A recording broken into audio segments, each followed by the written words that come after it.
Hello বন্ধুরা, তোমরা সবাই কেমন আছো? আশা করছি তোমরা সবাই ভালো আছো।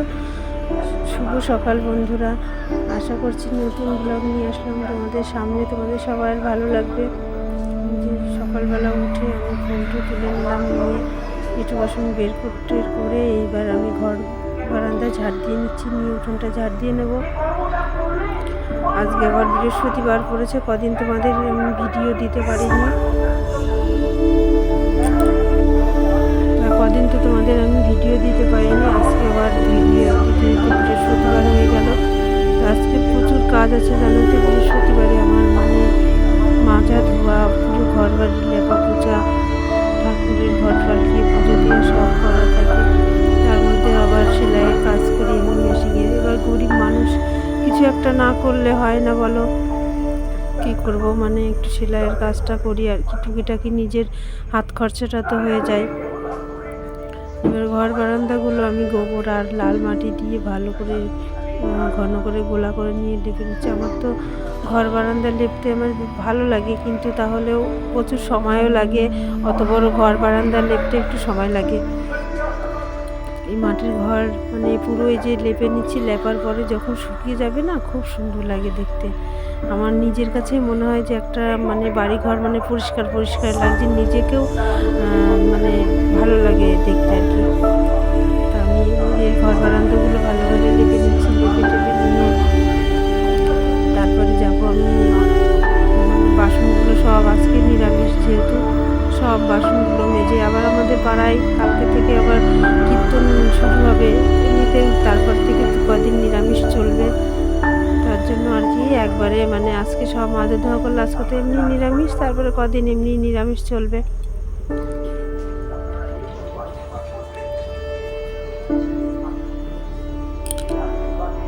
তা ভেবেছিলাম পুরো ডোয়ার চারিপাশে তো লেপা হয়নি, তা আজকে ভাবছিলাম লেপবো। তা দেখলাম যে আজকে আর সময় হয়ে উঠবে না, তা সামনের ডোয়াটা পুরো লেপবো, আর একদিনকে আবার পেছনের ডোয়া, চারিপাশের ডোয়াগুলো লেপে দেবো। ডোয়াগুলো একটু লেপে দিচ্ছি, লেপে দেওয়ার পরে তারপরে ওই পাশের ডোয়াটা লেপবো। এই ডোয়াটা লেপাই আছে, তাও একটু লেপে দিলাম আর কি, দেখতে ভালো লাগবে। একটুখানি লেপবো আর একটু লেপবো না, দেখতে কেমন জানি লাগে। মনে হয় যে লেপতে লেপতে মনে হয় সবটুকুই লেপে দিই, এরকমই মনে হয়।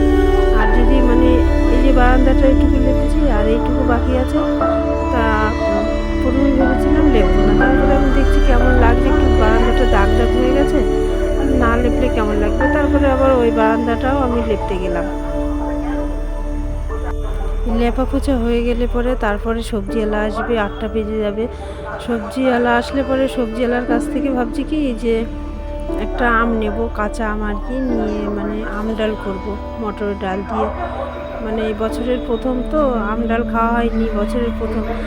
তা সবজিওয়ালার কাছে গিয়ে আমি একটা আম নিয়ে আসবো, আর দেখি কোনো সবজি টবজি পাই কিনা নিয়ে আসবো।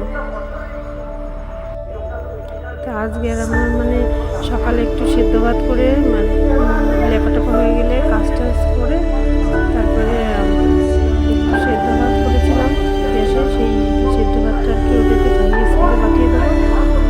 দেওয়ার পরে এখন আমি এই যে লেপে টেপে স্নান করবো, বাসন টাসন নিয়ে স্নান টান করবো, তারপরে একটা পুজো দেবো, পুজো টুজো দিয়ে তারপরে একটু সকাল সকালই রান্নাটা চাপিয়ে দেবো, দিয়ে আবার সেলাইয়ের কাজে বসতে হবে।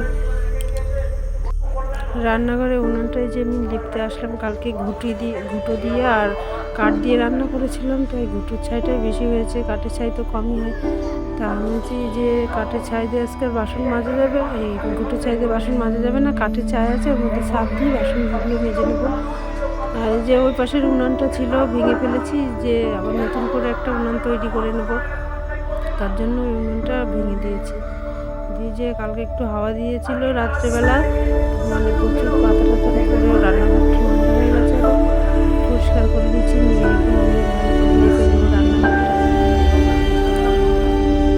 তো ছেলে তো পড়তে পাঠিয়েছি, এবার পড়ে টরে এসে তারপরে এই ভাত চাল শুধু দিয়ে ঘি দিয়ে মাখিয়ে খাইয়ে দেবো।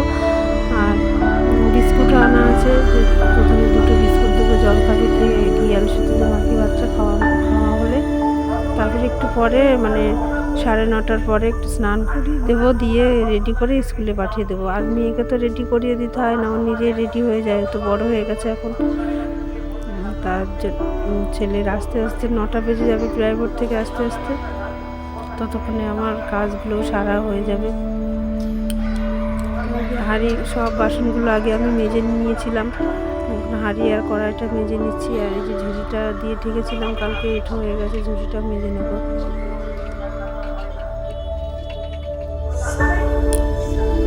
বেলা এখন 8:30 বাজে, তাই দেখো মানে রোদ উঠে গেছে ভালোই। একটু দুপুর বলে মানে এত রোদের তাপ লাগে, ঘরে এখনই মানে রোদের ভাবে টিকা যায় না। আর 2 দিন পরে তো আমাদের ঘরে রোদে টিকতেই পারবে না, এত রোদের ভাব ওঠে। তাই যে কলপাটটা বাসন টাসন মেজে পরিষ্কার করে নিয়েছি, আমি কলপাটটা ঝাড় দেবো। ঝাড়টা দিয়ে তারপরে ব্রাশ করব, ব্রাশ করে তারপরে স্নানে নেবো। কলপাটটা মাঝে মাঝে ঝাড় দেওয়া হয়, আমের বোল পরে ভর্তি হয়ে যায়, যার জন্য মাঝে মাঝে ঝাড় দিতে হয়। আর এমনি সময় অত ঝাড় দিতে হয় না, আম পাতা পরে অল্প পরে।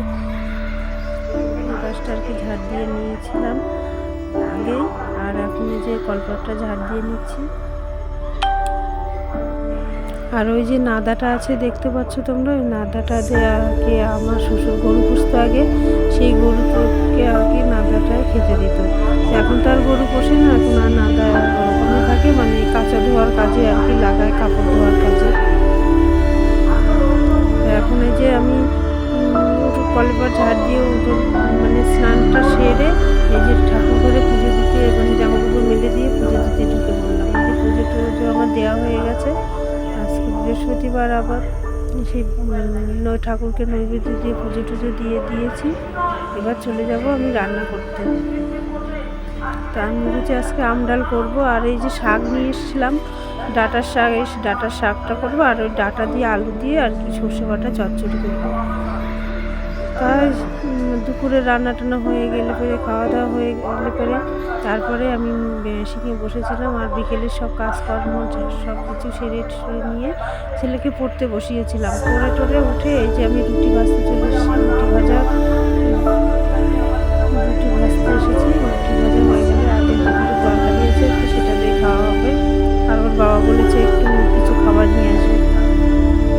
তা তোমরা সবাই ভালো থেকো, আশা করি আমার ভিডিওটা তোমাদের অবশ্যই ভালো লাগবে। আর সাপোর্ট করো, সঙ্গে থেকো। তোমরা সবাই ভালো থেকো, সুস্থ থেকো। আজকের ভিডিওটা এই পর্যন্ত।